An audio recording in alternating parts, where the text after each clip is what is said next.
Nous sommes désormais avec Geoffroy Boulard. Bonjour Monsieur le maire. Bonjour à vous. Vous êtes vice-président de la métropole du Grand Paris chargé de la communication et de l'innovation. On a rétabli la communication, ça tombe bien. Vous allez nous parler de vivre et travailler demain dans le Grand Paris.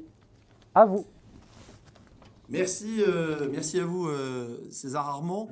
Je suis très heureux de pouvoir participer à ces assises de l'attractivité co-organisées par Choose Paris Region et je veux saluer toute l'équipe qui fait un travail remarquable et son président Franck Marguin est associé à la tribune. Alors moi je vais voilà, vous parler plutôt de la vie économique, mais plus que la vie économique, c'est vivre et travailler demain dans le Grand Paris. La métropole du Grand Paris, c'est 130 communes, 131 communes qui font la zone dense de l'Île-de-France.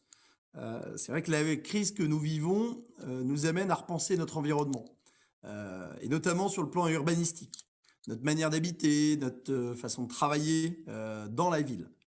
Nous avons dû nous adapter, être très réactifs en cette période de crise sanitaire et de crise économique et sociale. Et on a pu aussi voir combien l'innovation a été au cœur des territoires qui composent le Grand Paris.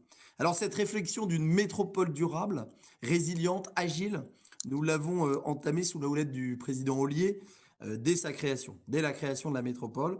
En effet, le territoire de la métropole, je vous l'ai dit, c'est 7,2 millions d'habitants et un processus en perpétuel renouvellement et surtout très attaché au fait de se réinventer. Alors, je ne vais pas être trop long, je voulais vous donner quelques caractéristiques sur la métropole de demain, la ville de demain, que nous travaillons à construire collectivement avec les maires et toutes les parties prenantes du territoire. Et je veux remercier encore Choose Paris Region qui travaille très bien avec la métropole du Grand Paris. D'abord, un tissu urbain fortement renouvelé, restauré, parfois recousu, avec des opérations urbaines de qualité et innovantes pour les habitants, pour les entreprises. Et je veux citer évidemment le programme Inventons la métropole du Grand Paris, qui a eu 2 éditions ces 3 dernières années et qui sans doute aura une 3e édition dans les prochains mois. C'est aussi l'aménagement des ZAC métropolitaines d'intérêt métropolitain. Il y en a plusieurs. La construction aussi d'équipements d'envergure, et je veux citer par exemple le centre aquatique olympique dont la métropole a la responsabilité en termes d'aménagement et surtout de construction. C'est un enjeu important, un des rares équipements nouveaux qui seront construits dans le cadre des Jeux olympiques et paralympiques de Paris 2024. Vous dire aussi que c'est une métropole de proximité qui est polycentrique. Nous y sommes très attachés. Le programme notamment Centre-ville vivant qui a été initié par la métropole avec les maires a pour objectif de soutenir le commerce de proximité, l'artisanat et la culture aussi, qu'on n'oublie pas.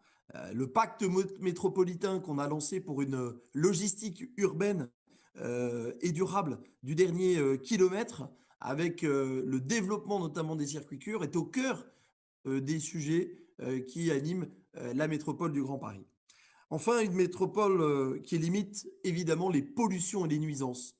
Vivre et travailler dans le Grand Paris, c'est aussi mettre en place des dispositifs à la fois incitatifs pour transformer le parc automobile aujourd'hui thermique en un parc écologique électrique vertueux qui nous fait baisser tout simplement les émissions de CO2 et surtout de particules fines relativement importantes. C'est plus de 6000 morts par an quand même. Et ça, c'est important. Donc, on a mis en place la zone à faible émission.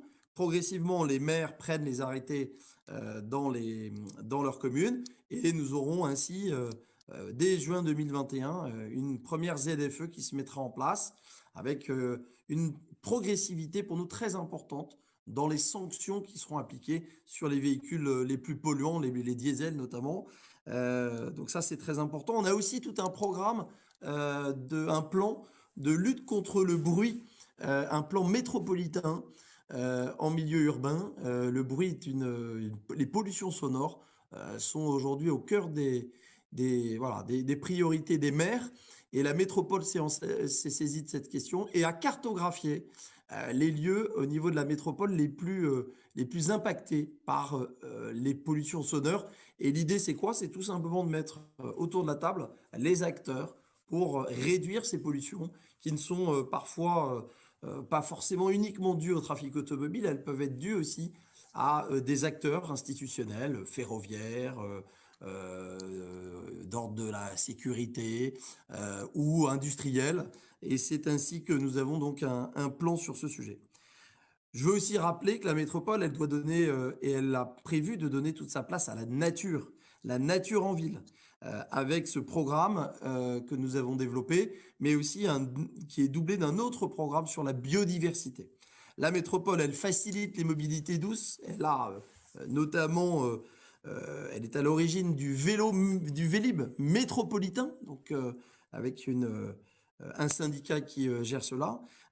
Et en même temps, un travail avec la Société du Grand Paris, qui a la responsabilité sur le territoire de construire le plus grand réseau de métro automatique du monde, le Grand Paris Express. Cette semaine, nous inaugurions le prolongement nord de la ligne 14, notamment dans le 17e arrondissement, mais également à Saint-Ouen et en partie aussi à Clichy fin janvier. Eh bien, c'est le début de ce grand réseau de transport. Et la métropole du Grand Paris, elle s'inscrit aussi dans le cadre de cette vision qui avait été initiée il y a plusieurs années, d'avoir des nouvelles polarités autour des gares du Grand Paris Express. C'est pas uniquement des gares, c'est des villes autour. Et c'est pour ça que la métropole, avec les maires, définissent des programmes, notamment d'aménagement de ces nouveaux quartiers de gare, de ces nouvelles villes, pour tout simplement permettre de vivre et travailler dans le Grand Paris de manière tout à fait attractive et surtout de manière agréable. La métropole, c'est aussi une métropole qui est riche d'un écosystème, je le disais, de logistique urbaine, à la fois pour ses habitants, mais également pour les entreprises. La métropole, elle est aussi engagée dans l'économie circulaire, dès la construction des immeubles et aussi dans son fonctionnement. La métropole, elle est numérique, elle est innovante. On a aujourd'hui près de 160 élus dans la métropole du Grand Paris qui ont cette thématique localement en responsabilité. Le développement du numérique au service de l'innovation, c'est quelque chose de très important. Donc on a mis en place des passes numériques qui permettent de réduire la fracture numérique en travaillant avec des acteurs locaux, mais également avec des dispositifs sur la sobriété numérique avec notre partenaire, le hub Franciline, qui fait un travail remarquable. L'enjeu, hein, c'est de filiariser, et la métropole est là aussi pour créer de l'emploi dans ces secteurs d'avenir.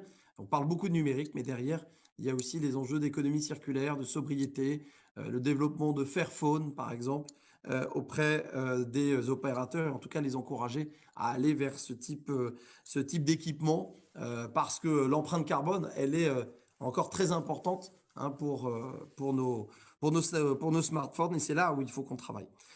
Je ne veux pas être trop long, César Armand, mais je voulais aussi dire que la question de l'équilibre territorial est enfin un objectif premier, transversal de la métropole, hein. Les communes de Seine-Saint-Denis, les territoires de Seine-Saint-Denis, du Val-de-Marne, du nord-est de Paris, du nord-est de la métropole, eh bien, ils bénéficient de ce rééquilibrage territorial qui crée la cohésion du territoire et cette cohésion sociale. On y est très attaché avec tous les partenaires. Il y a peu d'équivalents dans le monde. C'est aussi un atout majeur de visibilité et d'attractivité de notre territoire pour que tout simplement les grands Parisiens aiment venir travailler dans ce territoire, se développent, se déplacent et s'y installent durablement. On y est naturellement on est tous très mobilisés sur cette question. Voilà, je ne voudrais pas être trop long, mais vous remercie encore de m'avoir permis voilà, de parler des enjeux de la métropole, concrètement pour les habitants, avec les programmes qui sont mis en œuvre, les priorités de cette métropole des maires qui travaille sur des projets en complémentarité avec le conseil régional d'Île-de-France, en partenariat évidemment et main dans la main avec les territoires et les communautés de communes ou d'agglomération, ou même évidemment les établissements publics territoriaux. Et je ne veux pas oublier les conseils départementaux des communes de la première couronne. Voilà, merci en tout cas de m'avoir écouté et bravo pour cette belle matinée qui se ponctuera tout à l'heure. Je crois que c'est important de montrer combien notre Merci territoire est Geoffroy Boulard. attractif Le temps et de court. préparer finalement la sortie de crise et de voir ainsi que les institutions, que les territoires sont organisés avec notamment le plan de relance qui sera décliné au niveau métropolitain sur des priorités de rénovation énergétique, sur des priorités économiques, sur des priorités aussi liées à l'environnement et au numérique qui nous tient particulièrement à cœur. Merci Geoffroy Boulard pour cette Merci à présentation vous. exhaustive de la métropole du Grand Paris.